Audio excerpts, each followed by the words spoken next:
탈옥은 복역 중인 죄수가 불법적으로 교도소를 탈출하는 행위를 말합니다.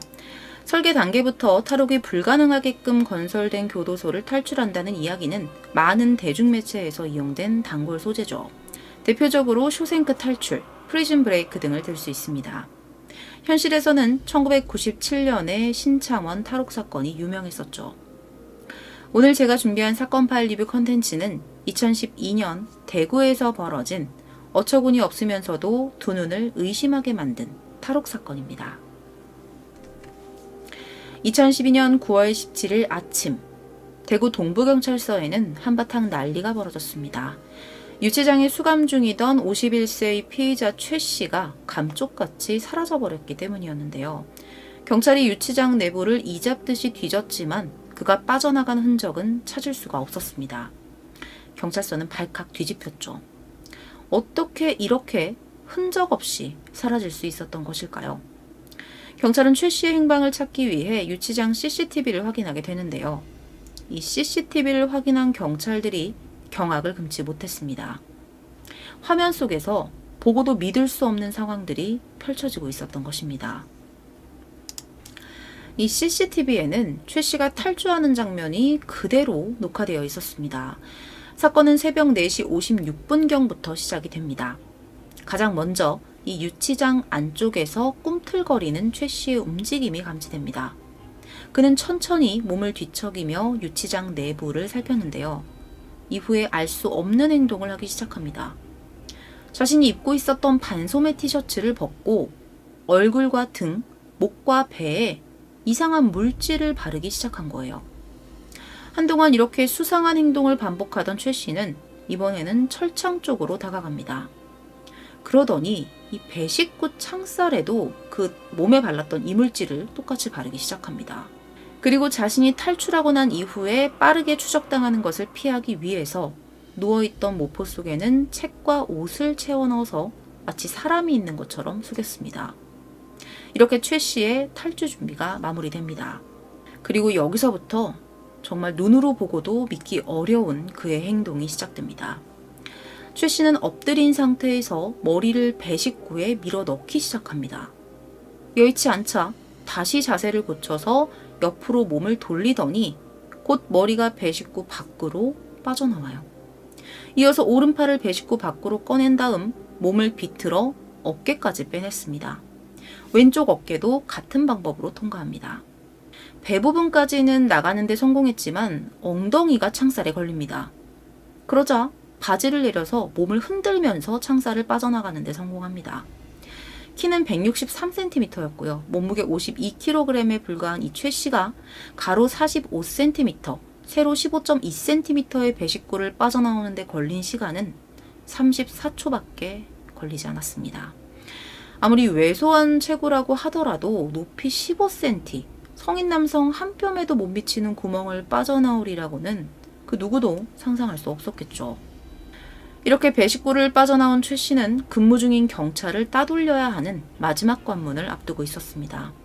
그런데 생각보다 이 탈주는 너무나도 쉽게 진행이 됩니다. 당시에 유치장을 지키고 있었던 경찰이 잠들어 버렸기 때문이죠. 2명의 경찰이 당시에 근무 중이었는데 나머지 1명은 면회실에서 컴퓨터를 하고 있었다고 합니다. 탈주를 쉽게 막을 수 있었던 기회를 놓쳐버린 것이죠. 최 씨는 경찰관이 잠을 자고 있는 틈을 타서 이 감시대 책상을 오리걸음으로 지나 창문으로 접근합니다. 건물 벽에 도달하자 2m 높이의 환기구 창살을 잡고 몸을 끌어올려 창살 사이를 벌리고 그렇게 건물을 빠져나갔습니다. 이 환기구 창살은 스테인리스 재질로 외력을 가하면 쉽게 벌어지는 형태였습니다. 이렇게 최 씨는 채 1분가량의 짧은 시간 동안 유치장을 완전히 빠져나가 버렸죠. CCTV 속 그의 모습은 마치 연체동물을 연상케 했습니다. 유치장을 탈주하기 전 최 씨는 추리유서라는 한자 제목의 메모를 남겼는데요. 유치장을 나가는 이유라는 뜻의 제목이었습니다. 경찰이 제공한 구속적부심 청구서의 청구 이유란에 남겨둔 그의 메모 내용은 미안합니다. 누명을 벗어야 하기에 선택한 길입니다. 선의적 피해를 끼쳐드려 죄송합니다. 용서하십시오. 누구나 자유를 구할 본능이 있습니다. 구고군한 나무 관세음보살 등의 이해하기 힘든 말들을 적어놨습니다. 구고군한 나무 관세음보살의 뜻은 불경의 한 구절입니다.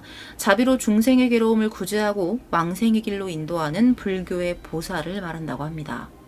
즉 본인을 괴로움과 어려움에서 구원해달라는 뜻이었죠. 잠시 뒤에 최 씨의 범죄 전력에 대해 말씀드리겠지만 그는 억울함, 누명과는 거리가 먼 범죄자임에도 억울함을 호소하는 메모를 남기고 탈주를 감행했습니다. 유치장에서 탈주한 최 씨는 경찰서 주변에 숨어 지내면서 기회를 노리다가 인근 주택에 침입해서 차량과 신용카드 등이 들어있는 지갑을 훔쳐서 달아납니다. 탈주 당일이었던 17일 오후 10시 13분경에 청도읍의 한 주유소에서 훔친 신용카드로 주유를 한 기록이 확인이 됐고요. 오후 11시 8분경에 같은 지역의 한 편의점에 들러 삼각김밥과 우유 등 먹을거리를 구입했습니다. 이때 편의점 직원의 기지가 빛을 발했는데요. 이미 전국적인 수배령이 떨어진 최 씨의 얼굴을 유심히 봐두었던 직원이 그를 알아보고 경찰에 신고하게 됩니다. 신고를 받은 경찰은 편의점 주변 일대를 포위하고 청도읍 곳곳에 바리케이트를 설치해 체포에 나섰습니다. 경찰이 설치했었던 바리케이트 전방 200m 앞까지 접근했던 최 씨는 낮 12시 30분경 차를 버리고 인근 화학산으로 도주합니다. 산을 타고 강줄기를 따라 그는 밀양으로 숨어들었는데요. 사람들의 눈을 피하기 위해 야간에만 이동을 합니다. 이후에 최 씨의 다음 흔적이 발견된 곳은 밀양의 한 농가였습니다. 탈주 5일째인 21일 저녁 7시경 밀양시 하남읍의 한 농막에서 집주인의 친척이 도둑이 든 흔적을 발견하게 됩니다. 이 농막 안에 누군가가 라면을 끓여 먹은 흔적과 함께 서랍에 있었던 과도가 없어진 것을 확인한 것이죠. 그런데 여기서 도둑이 최 씨임을 확인하는 것은 그렇게 어렵지 않았습니다. 이 안에 걸려있던 달력을 찢은 종이에 죄송합니다. 비강도, 안일 비자, 비강도, 누명자 최갑복이라고 적힌 메모가 발견됐기 때문이었죠. 이후 최 씨에 대한 제보는 계속 경찰에 접수가 됐습니다. 밀양의 한 웨딩홀과 새마을금고 사이 구간에서 저녁 7시 반부터 8시 사이에 키 158에서 한 165cm의 M자형 머리, 노란색 계통의 상의와 개량 한복 바지를 입은 수상한 남자를 보았다는 신고가 접수되기도 했습니다. 결정적으로 탈주 6일째인 22일 오후 4시 20분경에 밀양의 한 시민이 112로 전화를 걸어옵니다. 우리 집에 최 씨와 비슷한 사람이 침입했었다라는 내용의 신고 전화였죠. 경찰은 곧바로 해당 아파트로 출동해 출입구를 봉쇄한 후 대대적인 포위망 구축에 나섰습니다. 침입자는 최 씨가 맞았습니다. 경찰의 압박에 아파트 옥상으로 내몰린 최 씨는 아파트 보일러실로 숨어들어 빈 라면 박스를 뒤집어 쓰고 있다가 오후 5시경 마침내 검거됐습니다. 그간의 도피 생활에 지친 탓인지 큰 저항은 없었다고 합니다. 그렇게 6일간의 탈주극이 막을 내렸습니다. 수시로 옷을 바꿔 입으면서 추적을 피하려고 노력했지만 시민들의 눈은 피할 수 없었죠.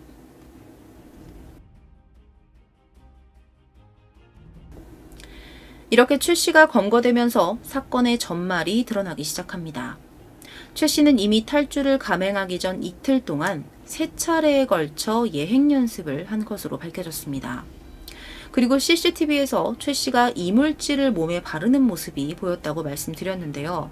이 이물질이 뭐였냐면 조사 결과 상처에 바르는 후시딘 아시죠? 그 후시딘이었습니다.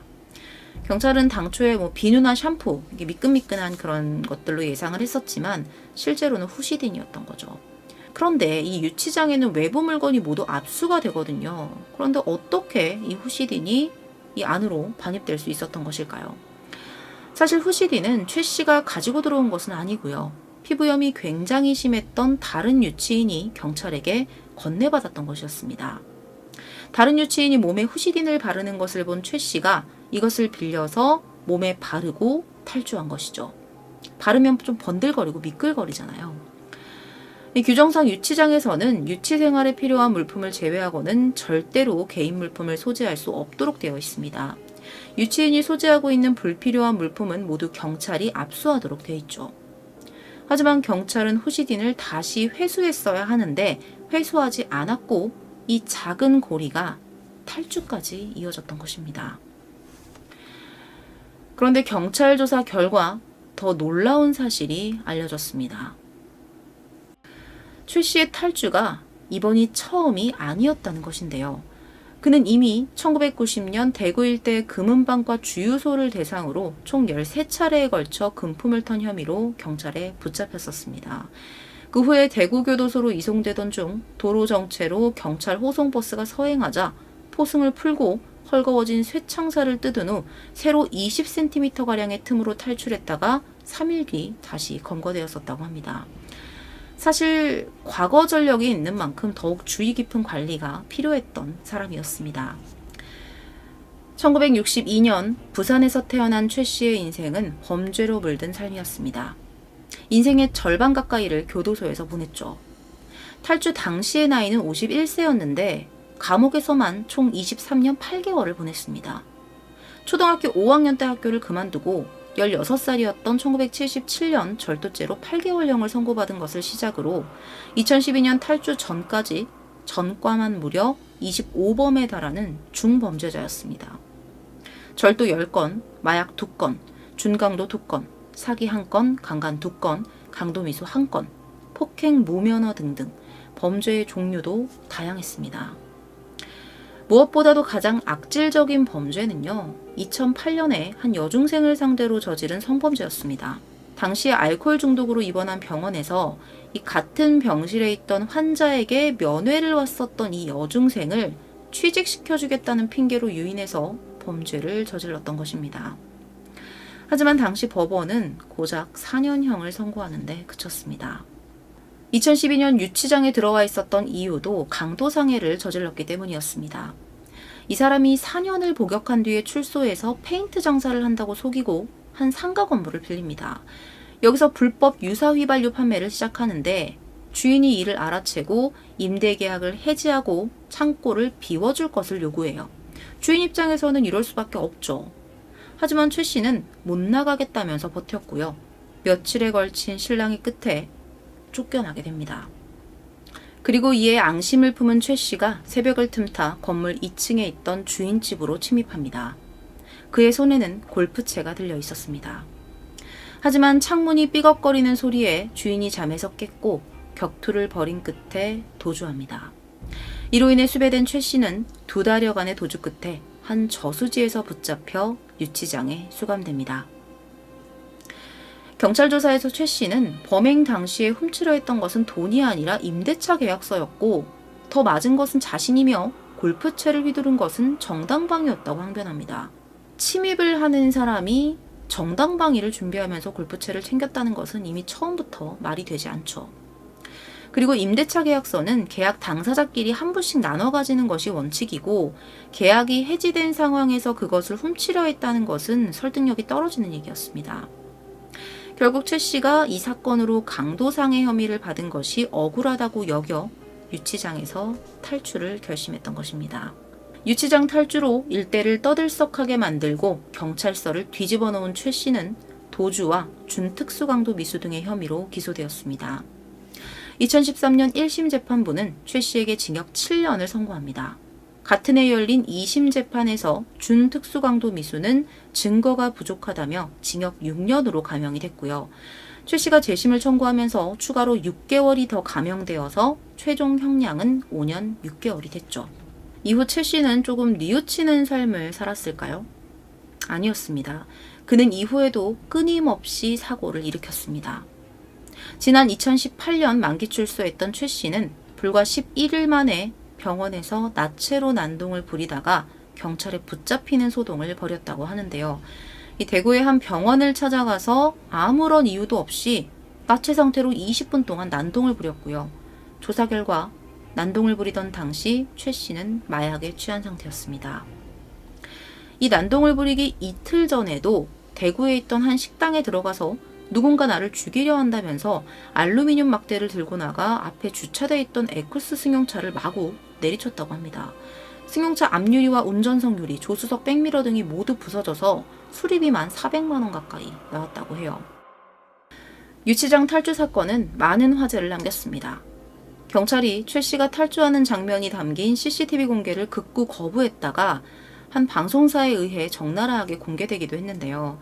당시 경찰은 공개 거부의 이유로 영상이 공개될 경우 해외 토픽으로 다뤄질 것이 우려된다고 했습니다.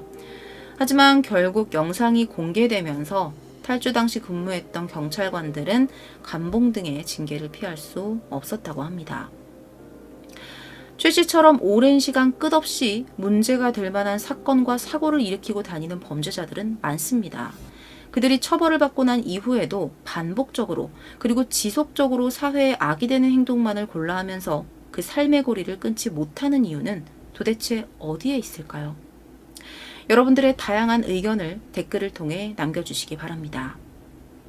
오늘 준비한 사건 파일 리뷰 컨텐츠는 여기까지입니다. 시청해주셔서 감사합니다.